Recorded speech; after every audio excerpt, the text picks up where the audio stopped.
At the wedding of Alexis Dowsett and Marion Crash, Chaos Demons kill their fathers, ending any chance of peace between the Fantasy Alliance and Factory Union. Later, Siluca Melitz is sent to form a contract with the Loot Alliance Lord with the help of Urban, a former Crash Chamberlain. They are attacked by Union soldiers but are saved by independent Lord Theo Cornero, who wants to rescue his town from its corrupt lord. Siluca helps Theo raise his rank and forms a contract with him. Together with Urban, they confront Midrich and force him to surrender his crest and lands. Siluca tells Theo her plans to join the Union rather than the Alliance. Siluca worries that neighboring lords may attack Theo's newly acquired territory. She summons her familiar Kate Sith, Sir Balgary, to ask for help from an old friend, Aishella. Meanwhile, Lassic David plans an attack on Theo's domain. Aishella arrives just as Lassic's army approaches. Despite being outnumbered, Theo and his allies use their superior tactics to defeat Lassic. Lassic surrenders his crest and men to Theo, hoping to conquer other territories under his rule. Siluca is annoyed when Theo accepts the order of the crest Priscilla Farnese into his service. Despite this, Theo's forces start consolidating power. Siluca suggests that Theo take the name of the hero Cornero to liberate Sistina. Negotiations with neighboring lords fail, and Theo and Siluca fight a giant chaos beast in a mining town. They help the town recover, and later, the King of Savas challenges Theo to battle. Neighboring lords stay out, but miners offer to support. With the battle flag, Theo and independent lords defeat Savas, making Theo a Viscount. Siluca later meets with her adoptive father and offers Theo's support to the Alliance. Siluca tries to secure Theo's alliance with Lady Marion, but Albust advises against it. Theo and his allies fight the Crash, Savas forces in a siege, leading to casualties and a power shift. Siluca offers to surrender the Savas region in exchange for amnesty, but the Waldron Knights refuse. Villar captures Marion and releases her due to their being cousins. Theo gives up the crown of Savas to Lassic to serve as a knight under Villar, as long as Siluca continues to serve as his mage. Upon arrival at the Forest of Eternal Darkness, Theo and Siluca are faced with a new challenge: the disappearance of several werewolves.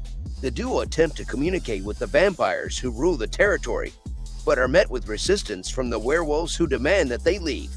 Despite this, the vampires escort them to the castle where they discover the injured werewolves. Villar throws a farewell party for Margaret, who is turning 25 and has to leave due to his policy of voiding female mages' contracts at that age.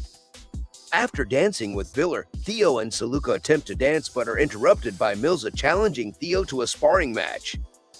Theo is defeated, and Villar reveals to Margaret his reasons for his policy. Villar captures some Alliance countries, and Milza gains crests by defeating lords of a castle. A servant is assigned to report the events to the Alliance. The Fantasia Union lords meet for a conference in Jalusia. Altaic troops are headed there and must conquer Forbes and Clovis. Theo's mission is to capture a port city ruled by Forbes Lord Ladvantorius to seize his fortress city, but he doesn't want to harm Ladvan's people. Theo suggests taking the conflict outside the city, but the strategy is unknown. Lord Villar tells Theo and Siluca how Alexis Dowsett and Marion Crash fell in love despite being on opposite sides of the Factory Alliance Fantasia Union divide. Villar was endorsed as the Union leader but gave it to Alexis. The Union seeks peace, but after capturing Sivas, Forbes, and Clovis, Marion orders troops to invade Stark instead of agreeing. While on a tour of his domain with Siluca, Theo learns that Waldron forces are pinned by Milza's forces. Marion violates the Lord's code by using dirty tactics. Before the attack, Marion agrees to sleep with Milza to bring Dartania into the Alliance's fold and conquer Altaic. Milza sees Lord Villar as weak and plans to do so anyway.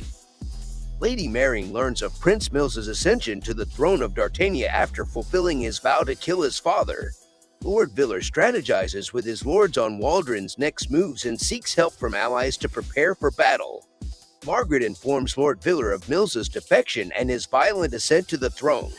Milza's fleet is destroyed by a mage's mirror, and he is met with resistance from Lady Eudokia's fleet and shore barrage. Lord Regalia escapes, but King Solon is defeated by Lady Marion's forces. Villar and Margaret join forces to defend Altaic against an invading army, but suffer casualties. Marine's massive naval fleet from Nord arrives and turns the tide of the battle. Villar fights alongside Margaret, but falls in combat. After Villar's death, the Altaic lords create the Altaic Treaty to honor his wishes. However, they do not support Lassic's nomination of Theo as the leader. Marine tries to reach out to Theo in order to recover Bultava. Siluca then proposes a smart plan to Theo to address the ongoing war. Theo goes to Sistina to prove himself as a capable leader for the Altaic Treaty. He attempts to incite an uprising against the Rossini family, who are oppressing the people, but they are too afraid to rebel. However, Theo receives a warm welcome in his hometown of Marza, the only remaining town.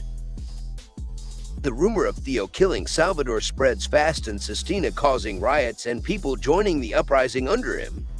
Federico orders his son Doni to gather soldiers to kill Theo. Meanwhile, assassin Bolts and Black Witch Jana join the battlefield. Theo frees his land from Rossini's and becomes ruler of Sistina and Bultava. Jana is caught and sentenced to death without questioning, which Siluca finds suspicious. Theo rushes back to Altaic to confront Milza's purge and promises to defeat him. Milza attacks Theo's forces at Regalia, but is shocked when Theo manages to gather a large force in a short amount of time thanks to Lord Selch Constance's sacrifice.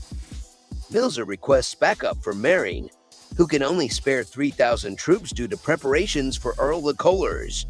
Meanwhile, Lady Eudokia stops the Nordic invasion and convinces Stark's slave soldiers to join their side. Additionally, Giulio Rossini is aiding the rebellion among the slaves in Stark. Milza remains unaware of these developments. Milza ignores Telius' warning and attacks Castle Unicorn with his insufficient troops.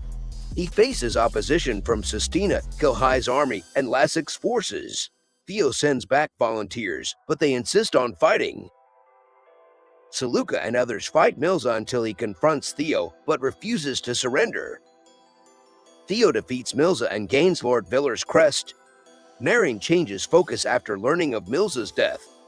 Theo leads the Altaic Treaty and declares their split from the Union for balance, but still cooperates. He asks Siluca to be his queen in private. Marine deals with the Earl of the Couleurs. Siluca warns Priscilla of the Pope's plan to take her crest. Earl of the Couleurs falls to Waldron's forces due to mercenaries' betrayal. They go to Jalucia to convince Alexis to strike a balance. Alexis agrees and plans a surprise attack on Lord Dawson for Marine. Alexis Dowsett rallies the Union Lords and wins every battle against the Alliance, including the treacherous Lord Dawson. Dawson tries to defect back to the Union but is denied and defeated by Alexis. Marine asks for help from the Nords, resulting in a brutal sea battle that ends with Eric's death and Alexis claiming his crest. The treaty seeks peace, but Marine refuses, causing a three-way stalemate. Siluca warns that their true enemy is the one who caused the Great Hall tragedy. Marine denies her true feelings and calls for an alliance meeting to plan the upcoming battle. Theo calls a summit to break the three-way stalemate. Marine reveals the Mage Academy's role in the Great Hall tragedy, but is initially stubborn. However, when Alexis proposes to her, she agrees to unite the three forces. Terms are agreed upon and Theo becomes the new emperor. He asks Siluca to reveal what happened, but at the risk of the Mage Academy finding out. Siluca learns from a mage in Iramu about a Mage Academy purge of mages loyal to lords, and the Imperial Army plans to march to Iramu. Some mages want their contracts voided, while others destroy their ones to avoid being tracked. Aishella tries to kill Theo and Siluca on Pandora's orders but fails and exposes Pandora's existence. Priscilla deactivates a magic circle in Aishella's chest using the Holy Grail, saving her but making her lose her art. Aishella reveals Pandora and the Association's involvement in the tragedy.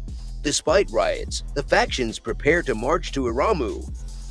The Order of the Crest declares war on the Imperial Army, but Priscilla tries to negotiate peace. The Pope is deceived into killing Priscilla by agents of Pandora, but her crest does not turn into a Chaos Core. The Pope is overcome with guilt and Erwin stops him before he is killed by Pandora. Siluca asks Erwin to call Theo to take the Holy Grail and Priscilla's body. The Mage Academy fails to stop the Imperial Army with a sealed Cyclops, which Lassic and his team defeat. The army breaches the outer walls of Iramu quickly, and the Academy now seeks to kill Theo. Vampire King Dimitri sends an invitation as the army prepares to enter the city. The Imperial Army defeats the sealed Cyclops of the Mage Academy and quickly conquers Iramu. Vampire King Dimitri challenges them but is defeated when Eon sacrifices himself. In Iramu, they uncover the Mage Association's connection to the Great Hall tragedy and confront Pandora. Despite their warnings, Theo establishes the new Empire of Leon, creates the Grand Crest, and ends the chaos. 3 years later, Theo and Siluca marry in a double wedding with Alexis and Mary, and Theo abdicates to rule over Sistina with Siluca.